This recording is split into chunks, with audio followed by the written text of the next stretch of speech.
Well, as you settle into your seats, ladies and gentlemen, we are happy now to announce that we're starting off with session 2 of the Management Insights Summit organized by CPM Sri Lanka. And in session 2, we will delve deeper on the topic of resetting organizational systems, practical reforms, and realignment strategies for a resilient Sri Lanka.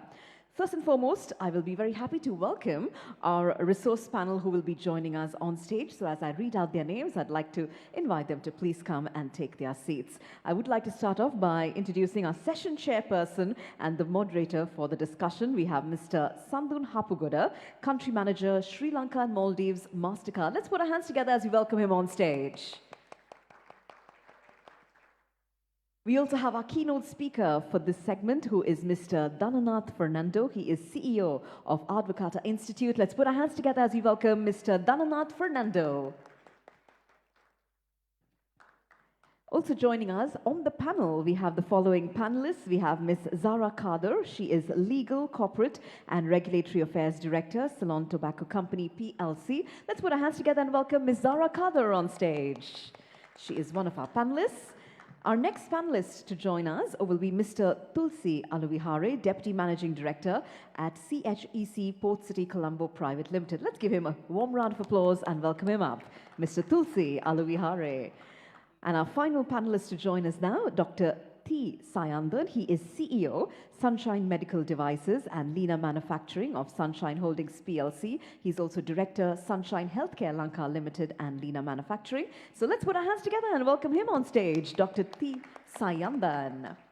And with all our panelists as well as our moderator on stage, ladies and gentlemen, we will begin this segment first and foremost with the keynote to set the tone for the rest of the conversation. So our keynote speaker, as you already know, in this segment is the CEO of Advocata Institute. I now welcome Mr. Dhananath Fernando to make his remarks. Let's put our hands together and welcome Mr. Fernando.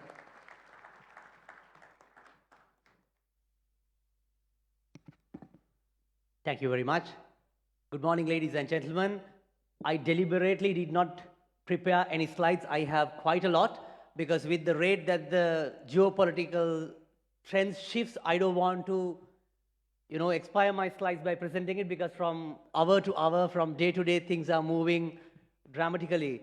So having said that, I just wanted to provide a context basically on the overall economic context of what is going on and what we need to do. And I think the keynote speaker before in the first session basically set the context, and I can use that as the foundation to build the argument.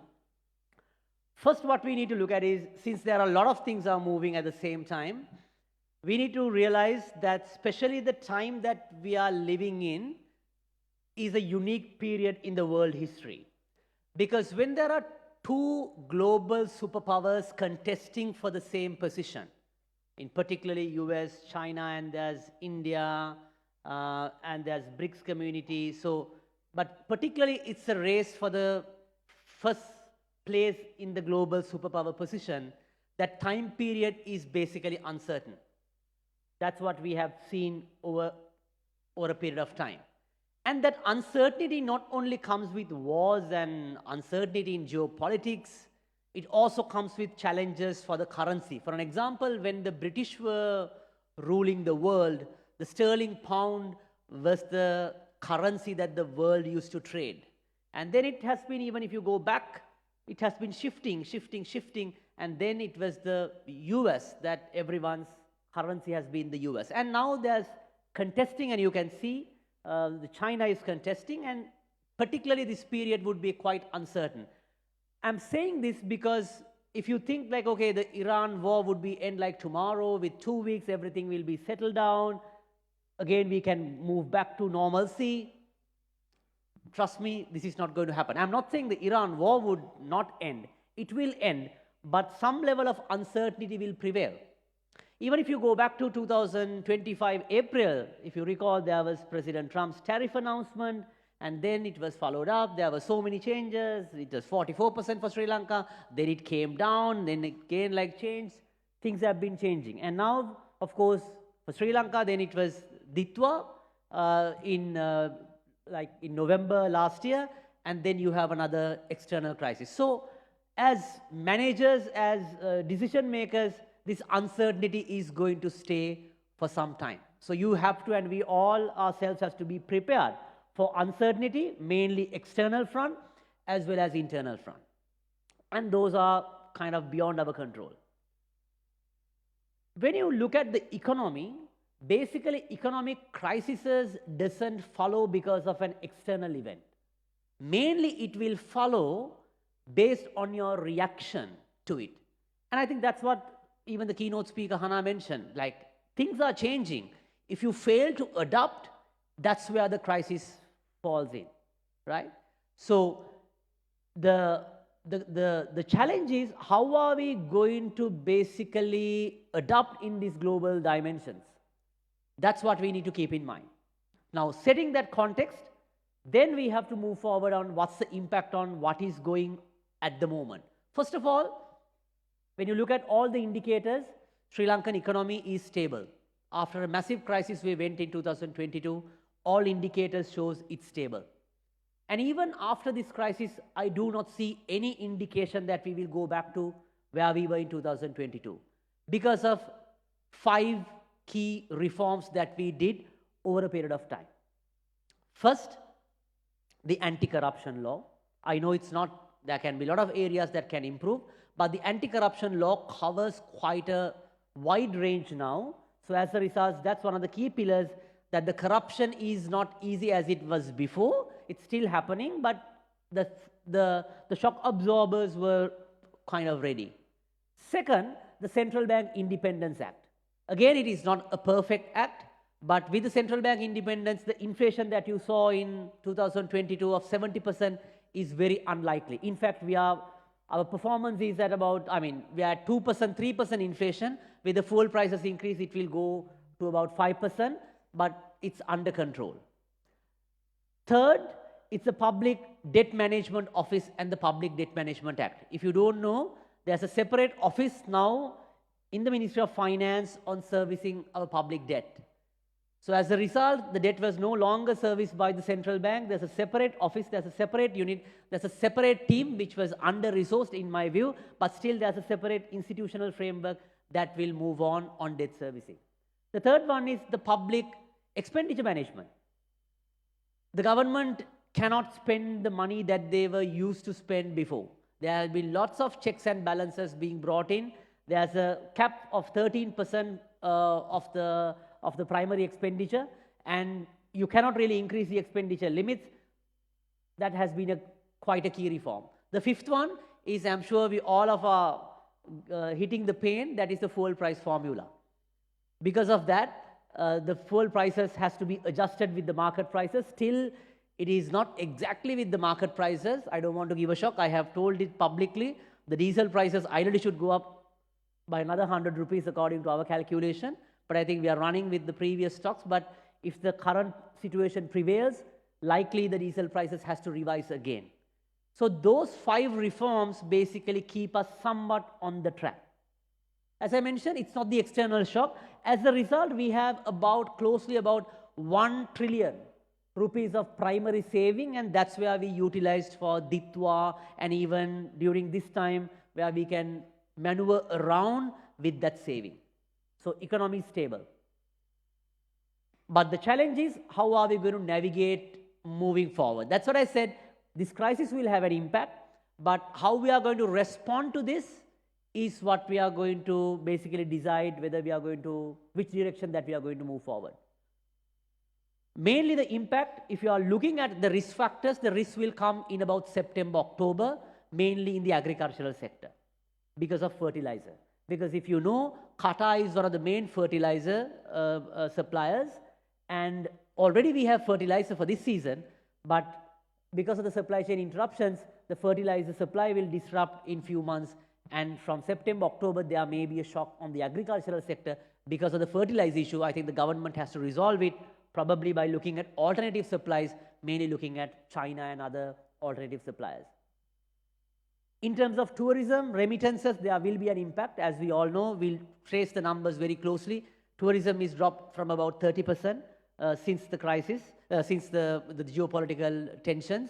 And remittances, we are not really sure about the impact, but definitely it's going to impact because especially the people who are working in the Middle East, their service charges, the additional income, the overtimes and things like that is going to get affected. So as a result, there will be a challenge on the remittances. But it will not have a massive impact on the currency depreciation or like a balance of payment crisis, because when the revenue slows down on remittances and tourism, the expenditure is also slows down. So the economy basically balances off. So there will be not a crisis, but the economy will slow down. My final point, there's something that you need to worry about more than geopolitics. That is the demographic changes that is taking place. Not many people know. If you are an active member of a school all-boy association or an all-girl association, this should not be a surprise to you. The population in Sri Lanka is kind of shrinking. We had an average birth rate of about 8% per 1,000, and we had a death rate of about 6 per 1,000 people. So there was a 2 surplus. But with the crisis, there were about 6 to 8 people per 1,000 were migrating from Sri Lanka. So as a result, the population is shrinking. We are tracing from 2016 to 2024, the population, the school population and the school admission. And it's a declining trend, and it's about 100,000 students are lesser compared to 2016-17. And the trend is going to continue. Now, if you are from a prestigious Colombo school, you may know that their catchment area has been increased. I come from Moratuwa. I met our school principal very accidentally. He said they have cut down 2 classes at grade 1 because there were no enough students to run the number of classes that they had. So this gives you an indication, if you're especially in an industry of like, who is catering for the kids markets. It could be diapers or, wet wipes or school textbooks or anything. That means there's going to be a market shrinking in the coming years. And that already can be seen. So that demographic shift is going to affect us quite badly in the longer run. At the same time, we have an aging population. As a result, our active economic population is going to shrink. Most of us, like we are dropping our kids at the daycare center, most likely our kids probably will leave us at the elderly home when they go to work in the next 15 to 20 to 30 years. And that's the unfortunate reality. Unless this can change, if we change the immigration laws and the policy on the labor front. But that shift is something that you need to really think about in moving forward, because the trend is clearly declining, and that is going to affect our labor market so as the rest of the economy. My final point, I know in this conversation everyone wants to know about the exchange rate and the interest rates. What is going to happen? So at the moment, central bank, as you know, yesterday they did not change the interest rates, because with the fuel prices changes, it can range in our analysis from $80 to about 110, 120. In that range, if it swings between that range, the inflation will go from about 0.3% to about 2%, it can shift. But still we will be below the 5% or at the margin of the 5% threshold as per the Central Bank Independence Act. So very unlikely that the central bank at the moment will cut down interest rates. In that case, if it goes beyond control, if the crisis drags, likely they will increase the interest rate slightly. In terms of exchange rate, it's slightly depreciating, but I don't see a steep depreciation, because if it starts depreciating, likely the central bank will increase the interest rates and basically cut down the demand side. As a result, the economic growth will slow down. If your companies are expecting 7%, 8%, 10%, 20% growth, that would be quite unlikely with the uncertainty. But this uncertainty is going to remain for some time, because predicting the future is good as predicting what President Trump is going to do. So that is, as we know, is quite difficult as we speak now. But the economy is stable, and there are also things that we can also capitalize on if we do the reforms right. In terms of shipping routes, opening up to the world. Tulsi is here, probably on the port city, attracting what is missing in the Middle Eastern range, can be attracted here, but provided that we do our reforms right. And that's why I think the keynote speaker mentioned, it's about how we are going to embrace the changes. And this is going to change, I mean, definitely this is going to change. And even if you look at the reforms that we have done, this was supposed to be done long years ago. I have read a report which was produced in 1970s on the grid connectivity between Sri Lanka, India, and all that. And still we are struggling to do that. Even I think when this is kind of controversial, but even the CPETCO was the main supplier of fuel for Sri Lanka for a long time. And it was open for Sinopec in 2001, so as Lanka IOC. But Sinopec backed out, and they opened up again in 2022 after the crisis. This was long due from 2001. Now we did it in 2022. Anyway, the changes happened. It was too late. In 2022, it happened after 20 years delay. The same changes has to happen. It's just a matter of time. And the changes are the things that we can, the change is what we have to embrace. And I will leave you the famous quote to wrap up my keynote address for this session. When goods and services don't cross borders, soldiers will. And the only way this game works is we exchange as much as goods and services. The moment that it stops, when the moment that the goods and services don't exchange or cross the borders, what you see is what is going to happen. And we as a country, we have to embrace, really pitch to where we are and join the global supply chains, and that's where our opportunity lies. Thank you very much.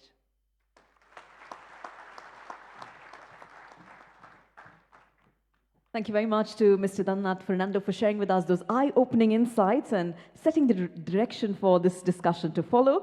With that, we're now about to commence with our panel on resetting organizational systems, practical reforms, and realignment strategies for a resilient Sri Lanka. To take this discussion ahead, I'd like to hand over control to our session chairperson and moderator. Let's put our hands together one more time for Mr. Sandun Hapugoda. Thank you, Trishma. Today, the panel discussion topic is resetting organizational systems, practical reforms, and realignment strategies for a resilient Sri Lanka. With Dharanath's fantastic keynote, I think we have something that we can discuss. To set the context, I think we very often talk about reforms in Sri Lanka, new policies, new frameworks, new initiatives, etc., to a point that sometimes I think if we kind of put all the money that we have spent on these thought leadership events and programs that we have done, we should have reformed one vertical in Sri Lanka. But we rarely step back and ask more fundamental questions, like whether the system itself is working. Because generally, the challenge is not the fact that we have lack of ideas. You heard Dharanath's speech. We have really, really good thought leaders in Sri Lanka. I think the question is whether the systems meant to support those ideas in Sri Lanka and whether they can hold these ideas to the execution. Now, when we deep dive this topic, and when generally I get to moderate a topic, I generally moderate topics on digital payments and digital economy, etc. I think Professor Lakshman and Dilshan and everybody was like thinking too much of me that I can hold a panel discussion on reform and reconnect. I was scratching my head, how do I navigate this conversation? Until this last week, I heard somebody saying that he's too stretched, too stressed, and they need to meditate and observe SIL in the next poem.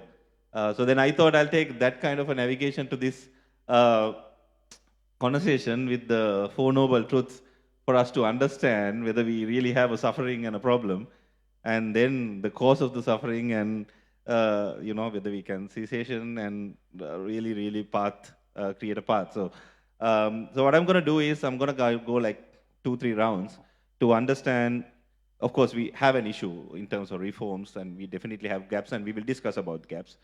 But also, why the system itself break, what are the misalignments, and possible suggestions for course corrections are the three areas that I would like to discuss. And I think in the chief case note, Sam clearly mentioned about what we must reset, what we must reform, and what we must realign for the future. So with that, I'll probably start with Dana in terms of discussing where we are failing. Dana, in Sri Lanka today, where we are failing most structurally, I want to understand from you, structurally, where are we failing? Whether it's policy design, execution, accountability, and also to shed some thought why the gaps are not filled yet in Sri Lanka. The simple answer is I think we are failing in all fronts, policy design to policy execution, and the failure on execution and implementation is also a failure in the designing. Because when you don't design it right, of course, it has a spillover effect. The challenge has been, I think the keynote speaker mentioned, I think I'm looking forward to his book because he said the mind shift change takes time than the structural changes. Our mind shift change really hasn't happened over the decades because we are really playing, we are playing a baseball game in the middle of a cricket ground because the rules are completely different. Because how the economy works, there are fundamental rules of the game. It basically works on demand and supply. It mainly works on competition. It mainly works on foreign direct investment. It mainly works on the competitive nature of the game. And what we have been doing is completely against it. We are pretty much doing everything to avoid the competitive nature. So as a result, and our policies were designed to avoid the competitive nature of this game across the board. So as a result, the game is not functioning. Like every time when we go, we are playing a different game at a different arena. I mean, we looks like kind of, off from everything, because if you start playing baseball in a cricket stadium, people were wondering like, what are you doing? And exactly that's what we have been doing, unfortunately. So the policy design across is what is not doing right. I'll give you one just example to explain this. Now the Sri Lanka is embarking on a gaming regulatory framework. Now gaming is an industry which actually we can really attract. I know that's quite controversial because not many people want to have casinos and gaming, but without having a proper regulator, no major gaming company will enter the market, right? So in terms of our structure, we really did not consider the competitive nature of it, and we just went on with the traditional setup of the gaming guidelines. So as a result, it would be very difficult for us to attract the good players who are in this region, and that we are missing out the opportunity from the region, because if you even still look at the flights that is coming over the weekend is mainly from India, is also significant number of tourists are coming for gaming activities. And if you don't really have it, it's very difficult. And even look at, I leave it for Tulsi to speak, even the port city, the regulation, the delay that we had, it's missed opportunity because everyone expects for us to harp on some crisis, but if you're not prepared, that opportunity cannot be grabbed. So that's why I believe it's overall design, it's overall flaw of the entire structure of the game. It's the competitive nature, it's the openness, it's the global integration. Those fundamentals, demand and supply, are completely off.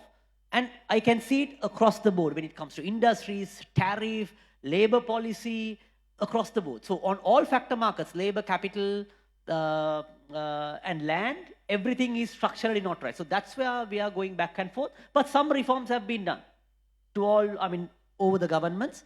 And that's where we are, at least stability has been brought in because of the continuous effort across all governments, not only one particular government. I think there has been a continuous effort for the last 3 to 4 years on this, and that's where we are succeeding, at least at this space. Fantastic. Now, talking about the structural gaps and also the gaps on the design and the execution, I'll probably bring in Tulsi here to talk about challenges that we have in terms of design and execution of the large-scale projects. So, Tulsi, if I may ask you, the large-scale transformation projects often struggle at the execution stage. Of course, design stage has to be done, as Dana said correctly as well. But from your perspective, what are the key factors that enable successful alignment across multiple stakeholders, especially when you look at a large-scale transformation projects, which will get us big ticket items in? Thank you, Sadhu. Good afternoon, everyone. See, most large-scale transformational projects actually doesn't fail because of a strategy issue. Strategy is set at the inception. It's always a drift by the stakeholders on execution. I will explain a little bit more, but I want to also touch upon what Dhananath said on the gaming. We at Port City also have a dedicated plot for gaming. As he rightly said, we cannot attract international operators unless we have a gold standard regulations. Because if you go to, say, the Vegas Strip, they will run the risk of losing their license by operating in a country which is not regulated.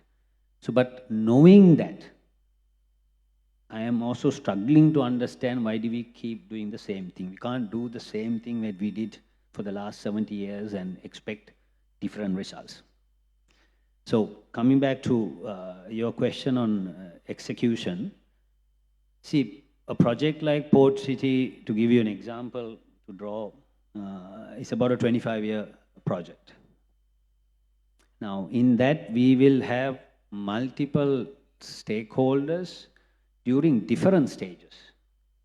For instance, during reclamation stage, we had 24 government agencies enforcing and monitoring the project. That includes the CEA, the NARA, the UDA, the Colombo Municipality, the Navy, Sri Lanka Ports Authority, Fisheries Ministry, the Parliament, the Cabinet. Now, we were answerable during the reclamation stage to all of them. Actually, since the project conceived, we have seen 5 governments, 5 presidents, and 4 government changes. But project is moving ahead. The difference in execution with public sector versus this is the largest public-private partnership is, I would put down to there is a champion in Port City to drive this project. What has been consistent throughout is the main sponsor, which is the project company. Now, even within the project company, our leadership has changed. But the vision was firmly anchored. We knew exactly where we need to go, what we needed to do, whilst the stakeholders, the faces change. Now we are in a different stage where we are looking at vertical development. Now our biggest stakeholder is an investor. Of course, now by virtue of the Port City Act being passed in 2021, the Port City Economic Commission is the single window investment facilitator regulator. But if there's no investors coming, there's nothing to regulate. So our biggest, largest stakeholder is the investors. So what I see comparison with public sector, why some of these reforms are not happening, as Dhananath again said, some of these were in the books, in the books, drawing books for 30, 40 years. What is different to ours is I sincerely feel that in the public sector, when the leadership changes, the vision changes. Now, the company that I represent, maybe it's a cultural there is no room for individualism. There is no room for egos. The goal is very clearly set. You're just a driver to get there. Just because of your egos or you have pet projects, you cannot dilute, shift from that vision. Vision is very clearly set.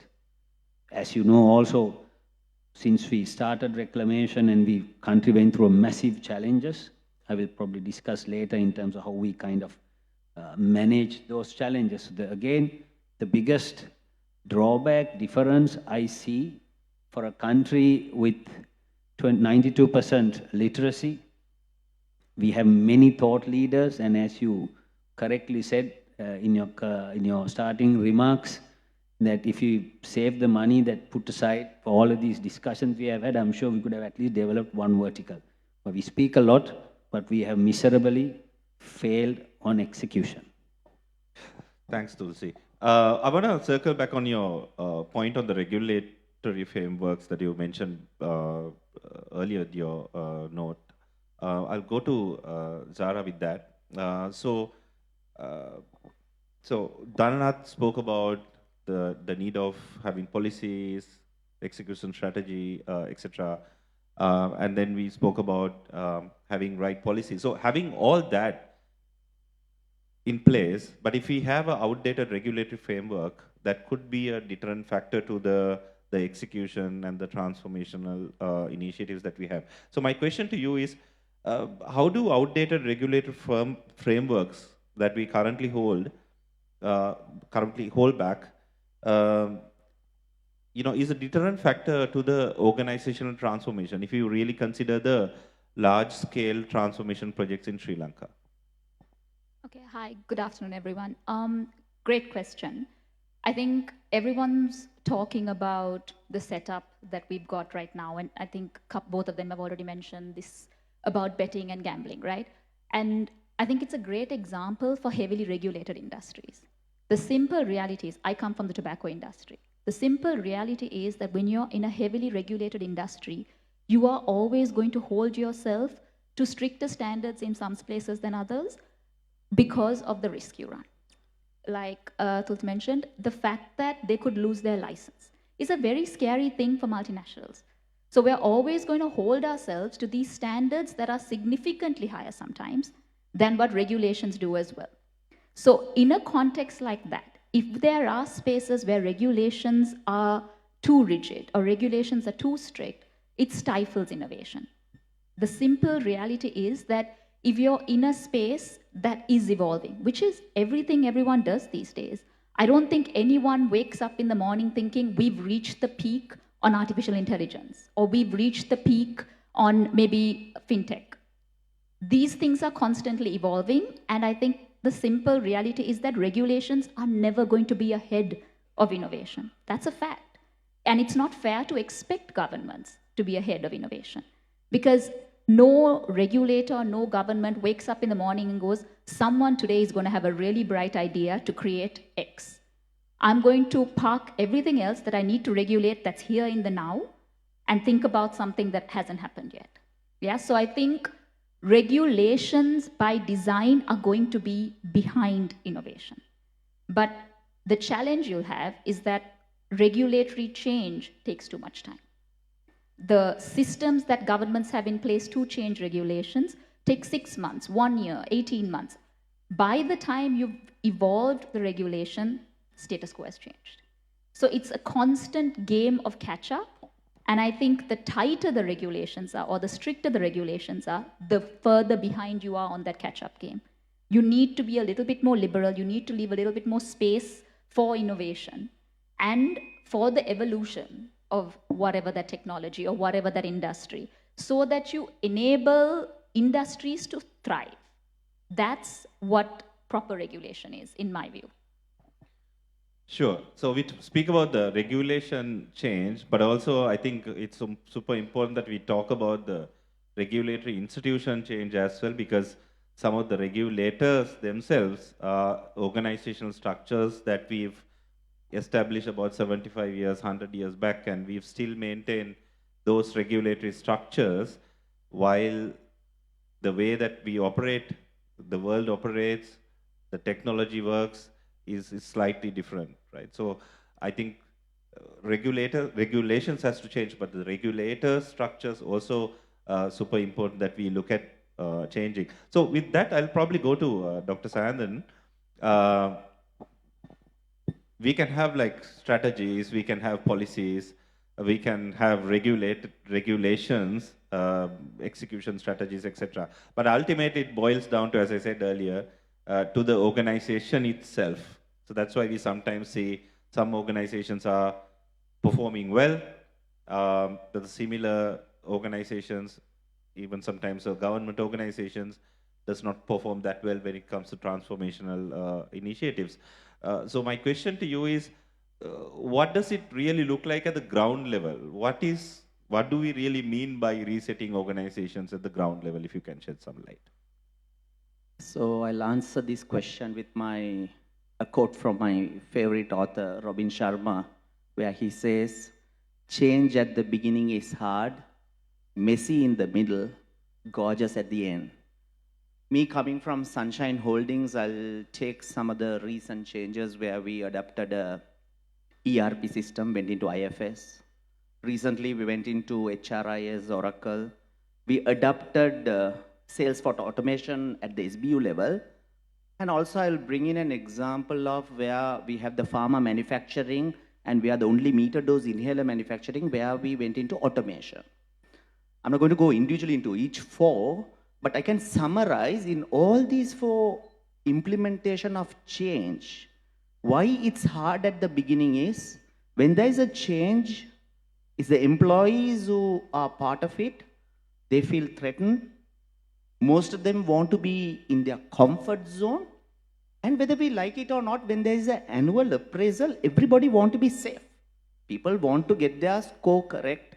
They worried about that score has an impact on your bonus. So people want to be safe. So with that in mind, it's become difficult to implement those changes. Why does it become messy in the middle? So when there's a change process happening, there are two systems running. You have the earlier one and the current one, and it becomes a messy. And this is where sometimes I have seen the employees are adapting into the system and the leaders are troubleshooting. So that causes a little bit of messiness. But when things are implemented, what we really saw is later is where the efficiency begins to come, the results begin to come. Just give an example, the automation project of the MDI, which I mentioned, we could not manufacture 2 million doses per year. But after automation, we thought of 4 million, but today we are ready for 8 million doses per annum, which is greater than some other factories in a neighboring country, India. So that's what results can bring. That's what efficiency can bring.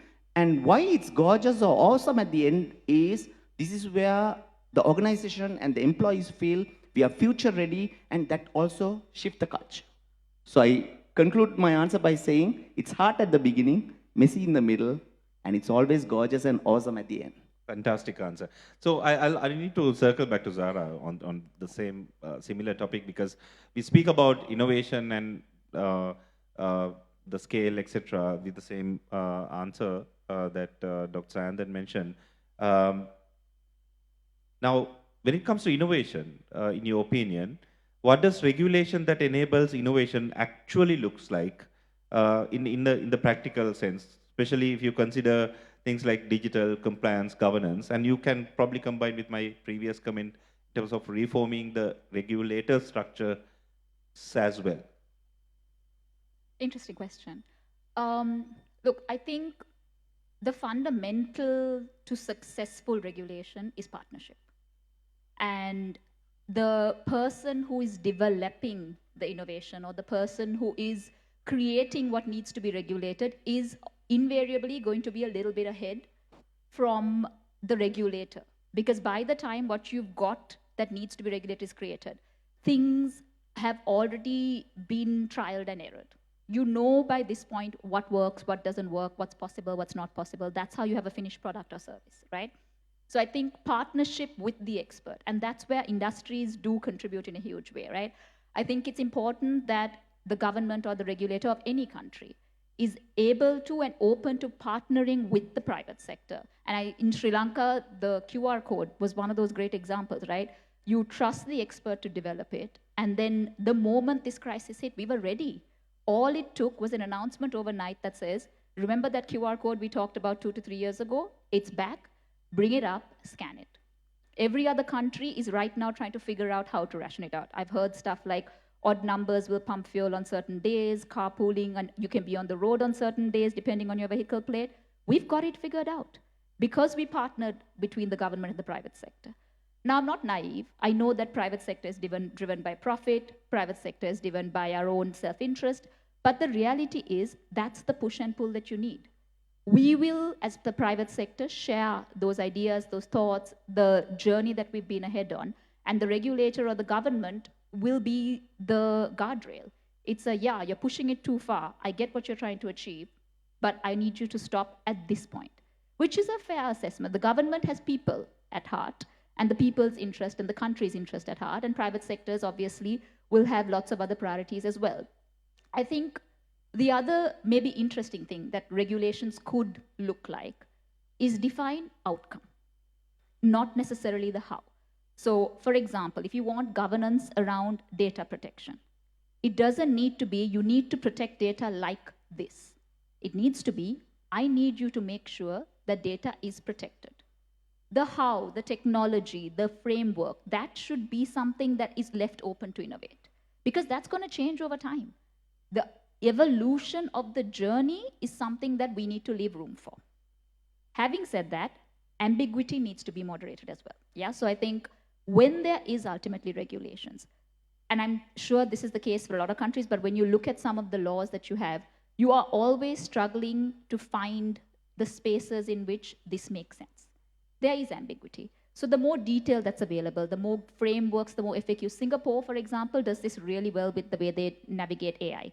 They've got lots of voluntary standards, lots of voluntary guidelines that enable people to learn intent and then adopt in a way that makes sense for what they're trying to achieve. Yeah, and I think the most important piece is that we need to make governance simple. I don't think any industry or any business or even any individual for that matter, okay, not any, maybe most, wake up in the morning thinking, today is the day I'm just not going to be compliant. Everybody wants to be compliant. But the problem is, the more complicated it is, the more long drawn out it is, and the more loopholes it's got, the harder it becomes. And then something's going to drop along the wayside.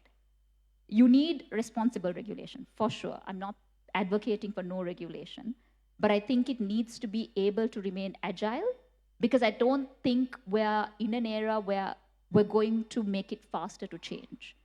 Regulations have that long drawn out process because that's what it takes to make sure you get it right. So we need to have space in it to be able to adopt it a little bit so that we don't have to change every time there's a change. Sure, absolutely. If I may, Tulsi, Sanu, yeah, can I please, add to absolutely. it? See, over-regulation, of course, Sarah said stifles innovation. Of course, my opinion, it stifles growth also. We are a country, we are still developing. We cannot copy-paste regulation from a developed country. So it must fit the bill. Now, one example I can give you is many countries over have used special economic zones as a reform tool, because whatever they have done have not worked. Some countries like China used it very effectively to adopt open economic policy. Now, the whole idea about services-oriented SEZ setting up in Colombo called Port City was an innovation tool, a reform tool, because our FDIs have not performed, very pathetic FDIs if you look at it, compared to the region. But if that reform tool, the new kid in the block to kind of change course, but recently I'm hearing a lot of chatter saying, look, on one side of the Gaul Road is X, and when you go to the other side of the Gaul Road, things change. The objective was that a different SEC with different rules, which is not tried and tested here, to be tested in a very controlled environment. I am not saying everything will go right, but we can be very selective in what goes right and also to roll it out in rest of Sri Lanka. Sure, thanks. I mean, both of you, it's fantastic perspective. And I think we are progressing really well, Dana, on the Four Noble Truth story. So I need to come to you on this particular question that I always wanted to ask somebody. Now, Sarah spoke about us announcing the articulated strategies, etc. So, see, we can have well-designed reforms, strategies, initiatives, right? And since lately we have seen not only these current governments, but also previously as well, we've announced strategies, we announce initiatives, but we never come to life.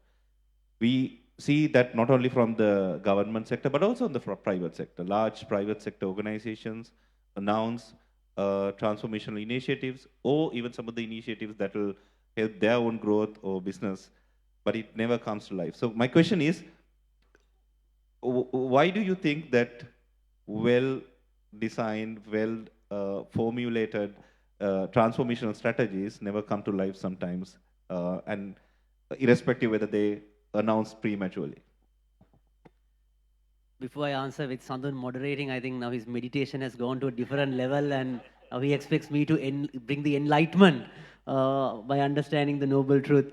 But these are all hard questions, Sandhu. So there's no right or wrong answer. No, in my view, one key factor why things are not working and even after the big announcements is the poor capacity of the government. Government in the sense, not in particularly like, government, overall in the government sector. It doesn't mean that there are bad people in the government.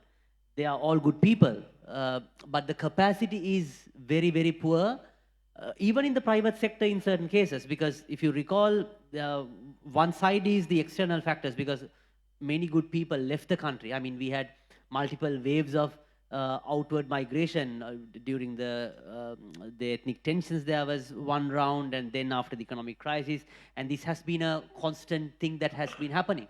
And the other, I mean, even the statistics supports that, because a lot of people think that many people who are migrating Sri Lanka, remember my demographic numbers, that 8 is the birth rate, 6 is the death rate.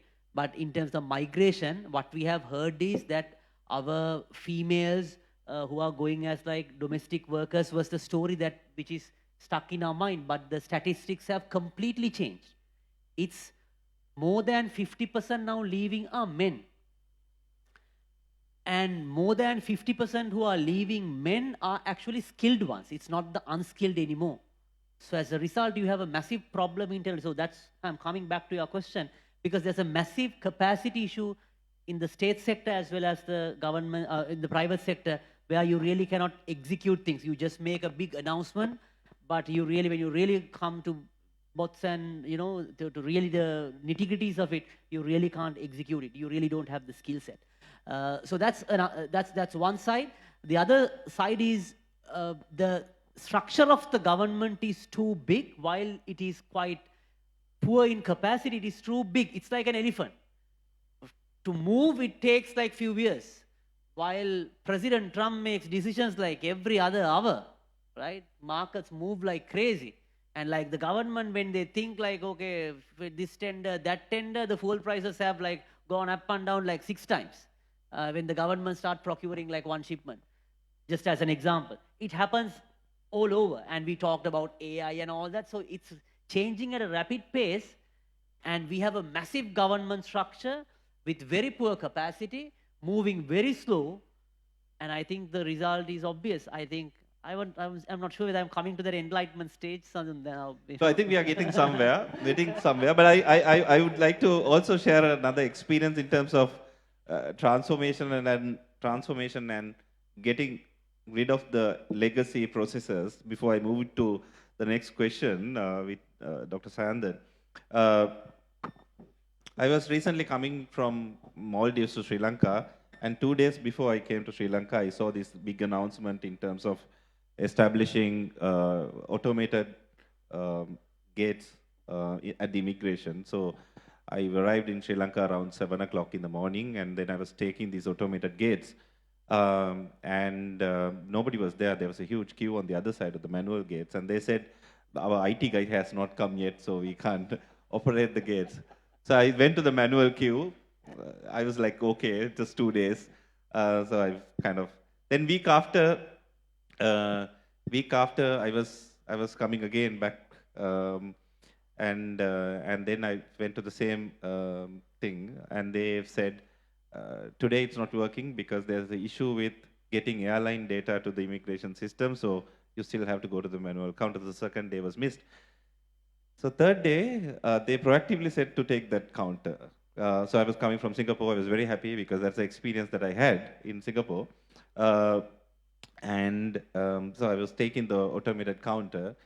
So I scanned my passport, first gate open, went to the second gate, second door rather, scanned my face. They said to take off the glasses. I said now there's technology to scan your face with glasses also, but it's okay. I took off the glasses, scanned my face, opened the second gate. I was very happy, and I was walking out until somebody said, please go to the counter and chop your passport. So my question to you is, now we speak about organization transformation, but we still hold into our legacy processes, right?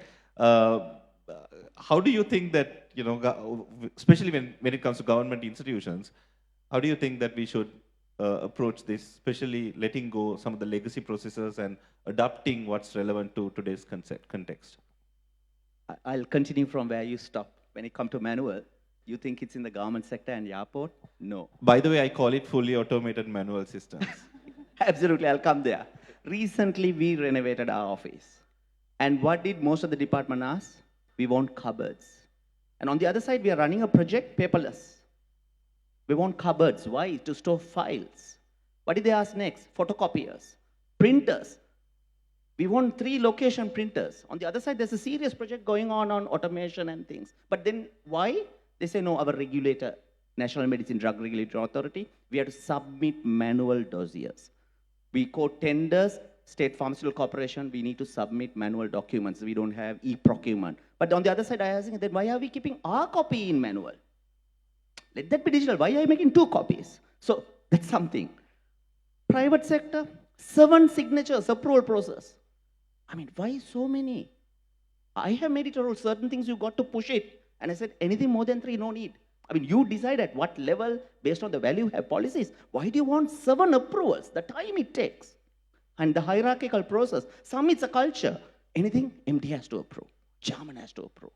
So these are things that little things to continue, which occurred as you were talking. But coming into how to overcome this, I think we need to, instead of banging on big changes, we need to take step-by-step small improvements. I always believe that 1% improvement a month will give us 12% increase or incremental results, and that 12% incremental in a year is enormous. At Lena Manufacturing in our factory, we strongly push the Kaizen projects at employee level. And for a year, we have about 80 to 100 Kaizen projects, small little things. And we also get them to present. At the town hall, they feel proud, and also we reward them. And that little improvements have saved us a huge amount. B, I would also say, engage the employees. Sometimes these projects are handled by project teams, but the practical user is the employee. From the start, tell them why this is needed. What are you going to gain out of it? And also involve them. And it's not about the project team. I think it's a cross-functional collaboration. I'll just add one more point to your question and conclude. Sometimes than having hard cutover dates, it's good to have parallel or a pilot study where people are aware of what's coming in.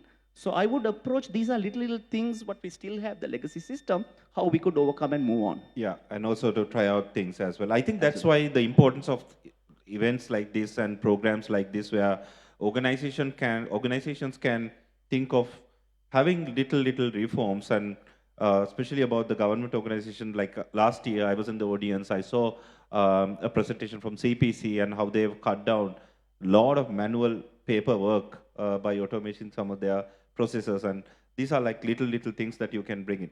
Talking about little things, I'll come to Tulsi now.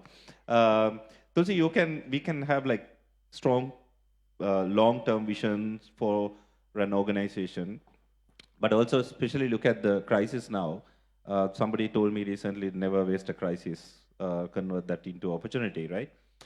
While we have a long-term vision of some of these large organizations, how do you think that we should have like short-term visions based on that particular time's environment and convert that into opportunity to either convert the organizational structure or make that into a like operational benefit? Yeah, crisis, the name crisis have been quite synonymous with Port City project from the inception. Initially, project was suspended, then recommenced. Actually, our initial plan was by the time we completed reclamation to even have the first mixed-use development, vertical development completed. So you have a visible site, whilst the reclamation is completed, you have a building to occupy. Of course, when the project got suspended, that's lack of confidence for us to further invest. Then Easter Sunday. So we completed reclamation in 2019. As we were just about to go to market, strategize our go-to-market strategy, Easter Sunday attacks happened, followed by COVID. Then the country declared bankruptcy.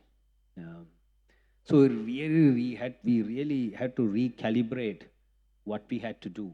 Whilst the vision was very much still firmly anchored, we took very small steps to re-strategize in that. One was that we felt that at the pace we were doing the infrastructure development was not going to coincide with our investment promotion plan now. We didn't want assets built and just idle. So we had to synchronize our infrastructure development with our investment promotion plan. So we delayed some of these, of course, strategically. And another thing, of course, COVID was not unique to Sri Lanka, it was all over. We very clearly ring-fenced what is within our control and what is external. What was within our control, we had a separate team with KPIs. For them, it was business as usual.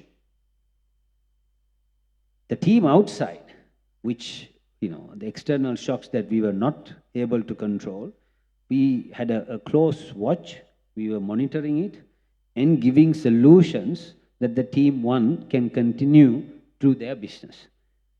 So that required a lot of agility. I mean, if we had a very rigid a rollout plan, a strategy, probably we would have struggled. So we kind of took those small measures, and I must say, we were not scared to take a different path. Sometimes not knowing, because there were so many variables, we didn't really have a great visibility where this road is going to take us. But we were still, I would say, courageous. We didn't want to wait until everything settles. We were kind of, taking some of those steps. And while we were traversing those paths, of course, certain things went right, certain things didn't go right, and we were ready to adjust. And that, of course, had a cost implication. But again, I think for us, that cost was minute than delaying things. We really needed to go to the goalpost soon, as early as possible with these challenges. Of course, on the positive side, with the current prevailing situation in the Middle East, I must say, with the help of the government, the Port City Economic Commission, of course, we come directly under the president. We are now actively marketing in the Middle East to say that anybody, any company who wants to set up in Port City, maybe initially as a disaster recovery center. Within 7 days, a license to operate, a business license to operate, we will issue within 7 days. Within 5 days, we will issue visas for foreigners. And you could do all of these without setting foot in the country. It could be completely remotely done. And we are trying to run through one application now to see whether the system works. I am yet to find out, but this is great. I mean, this is maybe, it may be 7 days, it may be 10 days, but we are giving some deadlines. We are trying to utilize this crisis to our opportunity. And these are great initiatives by the government and the Port City Economic Commission. The idea here, even setting up the Port City Economic Commission was, don't be a standard conventional regulator. Try and be a facilitator to make sure you promote the city. And in that sense, it is housed by a lot of private sector people. It is working fine so far. That is fantastic. Being agile and taking the opportunity and changing the processes to adapt to the situation is fantastic. So with that, I'll probably have a follow-up question with Dr. Sayandan. Sometimes in the large organizations, we have processes most of the time, and for no reason, we say that is how we do things. And when we go and ask questions logically also, and the inefficiencies that the processes bring in, you sometimes don't have an answer other than saying that this is how we've been doing things. So my question to you is, we've, in a way, sometimes normalized these inefficiencies in Sri Lanka in many of the public as well as private sector institutions. How do you think realistically we can fix it? So in my view, to answer that question, we need to do some of the basic things, not to go beyond. For me, putting things, and if you have to make a difference, one of the key things is, I would say, poor communication. So how do you do structured communication? For example, sometimes when you have 2-3 levels, sometimes it's hierarchical, the message doesn't go for the person who need to get it done. So one of the things I have employed, I always most of the time believe in 3 layers, sometimes it's more. But for example, in terms of communication, I request the HR to put it in writing on email. I am good at WhatsApp. I have lots of WhatsApp group where needed, I put the message on WhatsApp group shorter form. And the line managers or the line leaders, I request them, you communicate verbally and explain, and if there are any questions, thrash it out. That way the message reach through 3 different ways. And I'm sure one of them, even if they miss, at least one communicating is better than no one communicating. So communication is key to get whatever done at any level. 2, I'm sure you are with HR, that is one of the biggest costs for any organization today, the way inflation things are going. Underutilized employee.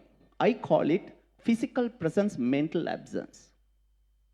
Different people, some employees give 120%, some give 80%, but physically they are present. They are clocked in, 8:35 clocked in. So how do you measure that? So there I strongly believe it should be the KPIs related to performance-based rewards and recognition. That's the only way out. So today you can work from home, but you need to see those performance, the results coming in, and let the rewards and recognition be on that. So those are some of the practical way how we can move on and bring some of these inefficiency or things to move on are my answers to your question, Shikha. Thank you. I'll circle back to Tulsi again, Tulsi. The follow-up question to the same lines in terms of all this changing of legacy processes and organizational transformations. What do you think the infrastructure, both physical and institutional, play in enabling resilient future and a future-ready economy in Sri Lanka? Yeah, I think infrastructure is your backbone of any economy. You need to kind of have that set. But I think more importantly, you need to have the right software. I sincerely believe that we lack institutional capacity. I mean, Dhananath also mentioned this, whether it's government, private sector, I would say more in the government sector. Because having very world-class futuristic infrastructure is of no use if you don't have the right software to manage it efficiently. And this problem, we have been talking about this failing or institutional capacity, lack of institutional capacity for years, but of course it has still not been fixed. Probably we may need to look at Singapore, where how the public sector was strengthened. And if any of you have read Why Nations Fail, the book, I highly recommend you to read it. In there is a lot of comparison why a country is poor and why a country is rich. It is not because due to your location, it is not due to your resources, it's not due to your culture, etc., etc. But essentially it bogs down to building institutional capacity. There are examples pre-World War to post-World War, how some of these, why is North America richer than South America? Why is North Korea different to South Korea? I mean, there are many examples where within a same geography, the progressiveness of a country differs significantly. So in my response to you, I think even if we lack the infrastructure, but if you have the institutional capacity, we can build the infrastructure. But the other way around doesn't work. You cannot have world-class infrastructure if you don't know how to operate it. Thanks, Tulsi. I'll come back to Zara on the regulatory conversation. We spoke about overregulations and misalignment, right? My question is, where do you see the misalignment within Sri Lankan regulated landscape, whether in terms of overregulation or regulatory gaps, etc., which might be limiting the growth and the transformation for both government and private sector institutions?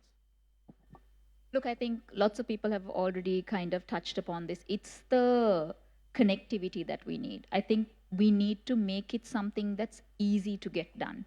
And I mean, I love the idea of 7 days of having everything sorted out, because I think one of the challenges anyone faces is we don't know how to get this done. And I share similar concerns about the volume of paperwork that you need, where you need to just file reams and reams of papers. I was just discussing earlier with Sam about annual reports. They're huge. And it's killing a lot of trees, some of which we are reporting on sustainability for. So it's one of those unsustainable practices that we are doing in the name of sustainability. So I think that there is, I'm not going to take away from the progress. Yeah, it's impressive how we've now become a country that files taxes online. Everything in the register of companies is now online. You don't even need to cite it to get your registrations done, your forms downloaded. I love that we're connecting your tax registration with your vehicle purchases. We are doing a lot to bring it together. But that's the direction in which I think we need to be heading. It needs to become seamless, it needs to become convenient, and it needs to be something that people don't feel cumbersome working with. Because at the end of the day, regulation, the objective of it, whether it's an individual citizen or a corporation, is supposed to facilitate your operation, your day-to-day. It's supposed to make it easy to do. And I think the digitalization, working in that direction of connecting it together, is something that we should be working towards and aspiring towards as a nation. Having said that, we also need to be comfortable being uncomfortable. We aren't going to be able to remain a country or remain a population that's always going to feel like we have it all sorted out. Nobody is. And I think that discomfort we need to own. And I feel that will solve even, for example, having the hardware but not having the software. If you are okay with needing to evolve, needing to develop, needing to learn, and not being complacent, that discomfort will drive success. That discomfort will drive agility, and that discomfort will drive progress. And I think that's the direction in which we should be headed. Fantastic. I think ultimately it all again boils down to the whole policy conversation that I would like to come to you. It's one final question. If you look at from the policy standpoint, and if I may ask one policy reform, what do you think the most important policy reform that we've been avoiding, which we must do immediately, sooner than later, to make sure that we have a resilient future and a transformational journey for the country? That one policy reform kind of depends on the context, but I think over looking at about 40, 50-year time frame, I would say it's the land, because 80% of the land is owned by the government. Only 20% is private owned land, and I'm sure if you or your relative or your parents are in a stuck in a land case at courts, you know how difficult things are. It takes about 20, 30 years. And because of that land issue, the capital markets are also not functioning well, because for you to acquire a loan, I'm sure if you have gone to access a housing loan, you know the process. There's deed system, there's BIM-Savia, it's not digitized, there's always land disputes. I mean, the industries are not functioning because they can't acquire land, they can't function, they can't set up factories. One thing that actually solved, in Port City, one thing that they solved is the land issue, because it was properly zoned. You need not to worry that you put up a building and next day not there is someone is going to come and like put another taller building than yours, because it was properly zoned. Everyone knows where the setup is, but here it is very difficult. So the land policy could have completely changed the rules of the game if we do it right, and I think we are far behind in terms of land policy. This is something that needs to happen. You have to digitize it. You have to have it in a map. There's a BIM-Savia program. They have, from 1990s, they have done, there are 16 million land plots. They have only done 1 million. So according to our calculation, to do all that, it will take another 95 years.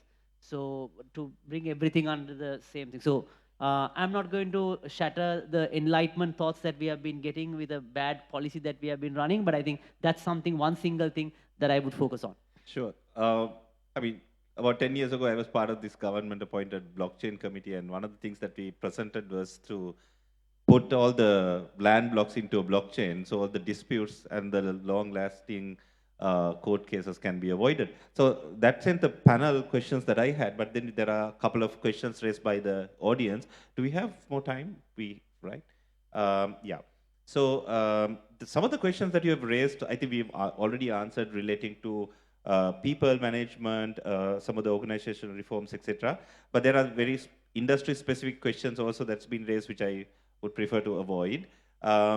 There is a question which is not relevant to transformation, but connected to your keynote speech, Dana. So I would like to ask you this. The question is about how this whole current ongoing situation in the Middle Eastern war will affect the country. I think you spoke about it briefly, and also the IMF program that we run. If you can briefly answer. So there's no major changes for the IMF program. I mean, there's a team already from the IMF in the country, so there may be some changes to the staff level agreement. But as a crisis, no one really can predict, because as you know, as I mentioned, you really cannot predict President Trump. There was a famous meme or a joke like, when I don't know what I'm doing, definitely my enemy is not going to know what I'm going to do. So I think that's the strategy that President Trump probably running at the moment. So no one really knows what's going on. But having said that, this uncertainty will prevail is my, prediction, not because of anything else, because there's a very strict geopolitical element in it, because two main countries are contesting for the same time. So there are so many proxy wars that is going on. There's Russia and Ukraine, there's Afghanistan and Pakistan, there's China and Taiwan, there's tensions. Of course, this Venezuela and US, and now this Iran, and the entire Middle Eastern range has got into this mess.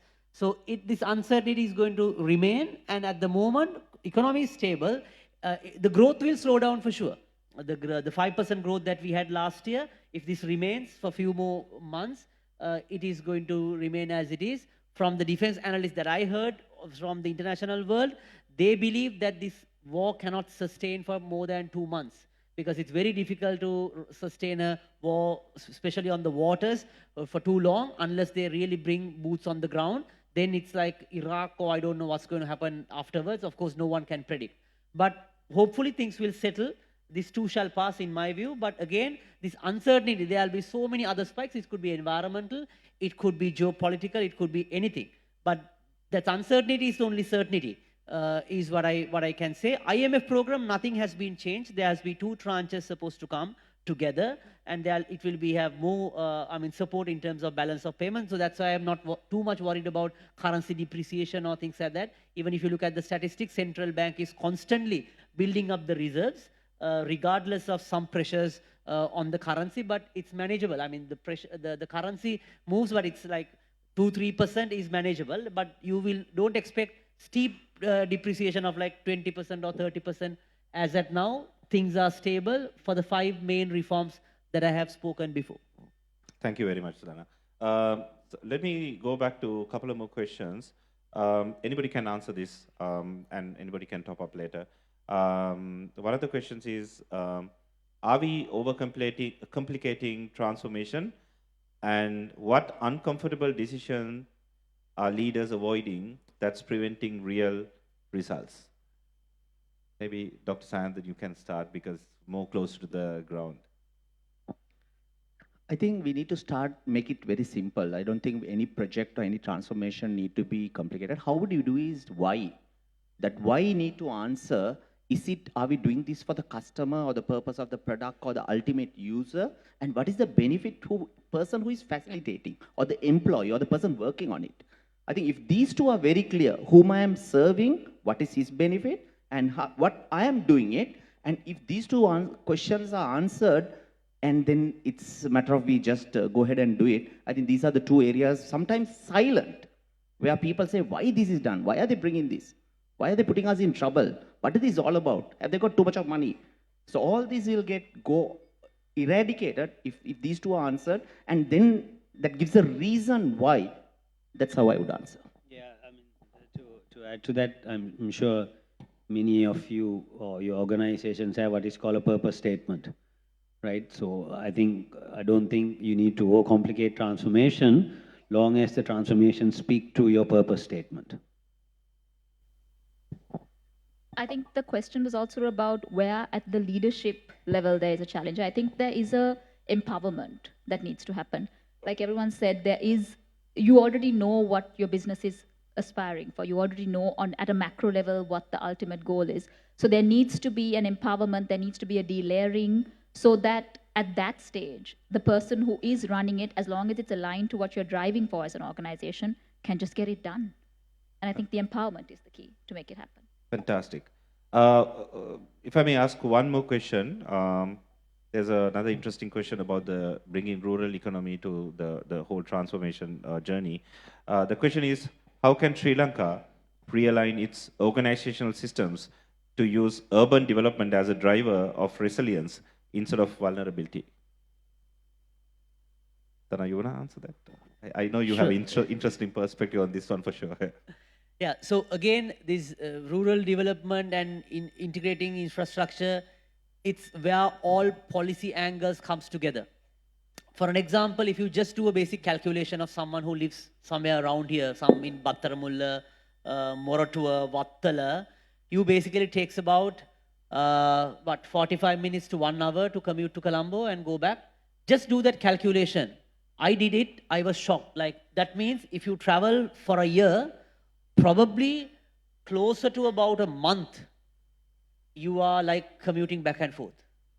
And if you do it for 20 years, you will be shocked like how much time that you have wasted just inside a car or whatever, burning your own vehicle, own fuel at your expense, and just stuck inside a vehicle. So if you are really serious about this rural development, your public transport, infrastructure development, land policy, everything has to come aligned.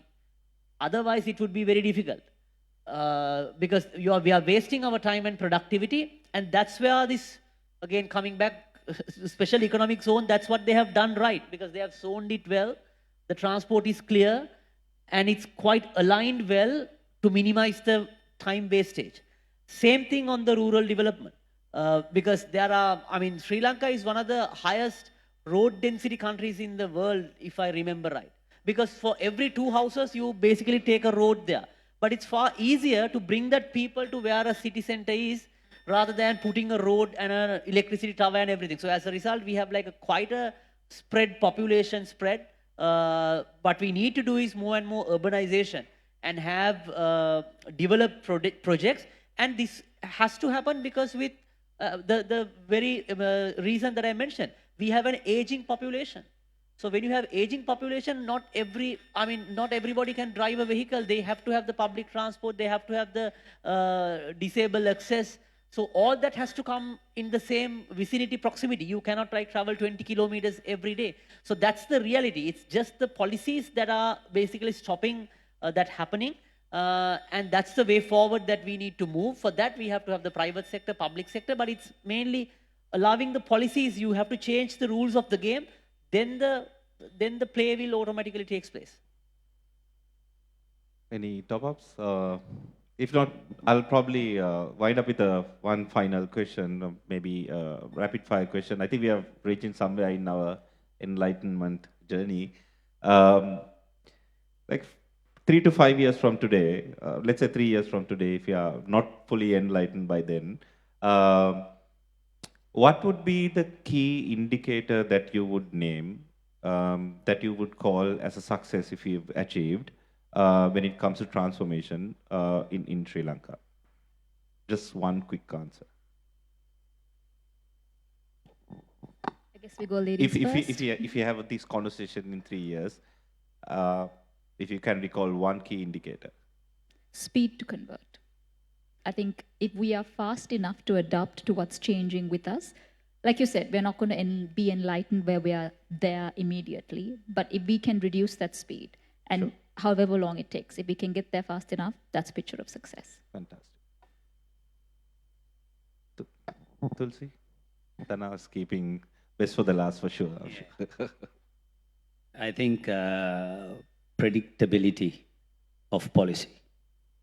That will come with building institutional capacity, where the governments change, the leaders change, but the direction doesn't. Yeah, I think that's super important when it comes to the investment climate as well. Like one of the key indicators where we have a deterrent area is that. Yeah. Dr. Sandhan? My answer would be in 3 years, the measurement would be growth, growth, and growth.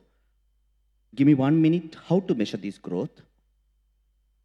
Growth in terms of revenue, growth in terms of market share, growth in terms of profit maximization, and that cannot come at a cost. So cost reduction. From a business and private perspective, increased ROI, increased ROIC, or earnings per share. Now this cannot come at the cost of people. Sometimes people achieve at the cost of the people, because at the end of the day, I strongly believe it's people who make or break organization, or it's the people who make or break countries. So attrition has to be lower. And finally, the happiness at work need to increase. So we have GPTW. That score need to keep on increasing. So that's my answer. So growth, growth, growth, and this would be the measurement criteria. And that my answer end there. Since you spoke on the journey of enlightenment, now I would like to make my personal comment as well. Since all of us are later here, gone are the days. I think people spoke of intelligence and IQ. Then came EQ, emotional if you're a leader. But the days have come, please all of you all work on your SQ, the spiritual quotient, and that will give you the purpose of life. So not one Q, it's IQ, EQ, and SQ. Thank you. Dana, if I may ask the same question from you. It's very easy. There's all of the above option, right? But I'll very quickly give you an indicator. I think all of that, whether we can realize whether what all we said is coming to materialization, the thermometer to check whether the real test, whether it's happening is, I would say, the public transport.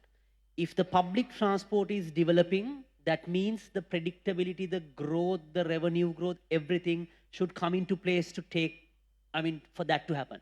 That's why I said there was a famous saying that countries becoming wealthier doesn't mean that everybody will drive their own vehicle. It means that even while everybody has their own vehicle, they all will take public transport, because that basically improves the efficiency. So if all of the above happen, probably in our country, the public transport will develop, because to that to happen, the growth, the land policy, the predictability, the regulatory framework, everything has to happen, and the policymakers should have better EQ, IQ, and all that as well. Oh, fantastic. That's a fantastic way to put it. the day that Dana takes public transportation is the day that we are a developed country, I believe. So thank you very much, everyone. Interesting perspective. Thank you, Dhananath Fernando, Zara Carter, Tulsi Aluvihare, and Dr. Sand. Thank you very much. And it has been a pleasure to moderate your panel. Thank you so much. Let's put our hands together, ladies and gentlemen, for our wonderful panelists and moderator. Indeed, it's been a very interesting discussion, and it's now time for us to present tokens of appreciation to each of the speakers on stage. I'd like to now invite Professor Lakshman R. Vatavada, Dr. Nirmal De Silva, Mr. Hennaika Bandara, Mr. Kosala Disanaika, Dr. Samantha Ratnaika, Mr. Gayan Gunavardhana, and Mr. Dilshan R. Sukularatna to please join us on stage as we get ready to present tokens of appreciation to our moderator as well as to our panelists and our keynote speaker. We will begin with our session chairperson and moderator, Mr. Sandun Hapugoda, the country manager of Sri Lanka and Maldives MasterCard. So we'd like to invite you, Mr. Hapugoda, to please step forward first and accept this token from our panel representing the CPM Sri Lanka.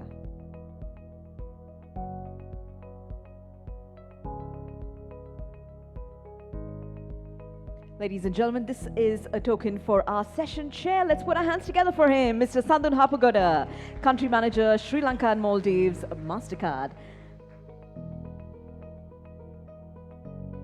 And as we present this to the session chairperson and moderator, our next token will be presented to our keynote speaker and panelist, Mr. Dhananath Fernando, CEO of Advocata Institute. We'd like to invite you to step forward, sir, and accept this token on behalf of CPM Sri Lanka. Let's put our hands together for Mr. Dhananath Fernando.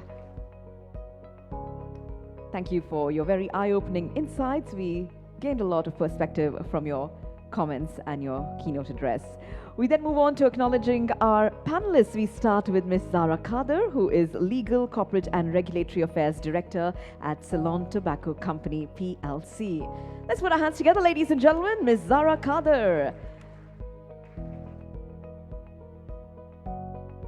Our next panelist to be acknowledged, Mr. Tulsi Aluvihare, Deputy Managing Director at CHEC Port City Colombo Private Limited. Ladies and gentlemen, your applause for Mr. Tulsi Aluvihare. And of course, our next panelist, Dr. T. Sayandar, who is CEO of Sunshine Medical Devices and Lena Manufacturing of Sunshine Holdings PLC. He's also Director of Sunshine Healthcare Lanka Limited and Lena Manufacturing. Let's put our hands together as we thank him for his presence and insights. Dr. T. Sayandar.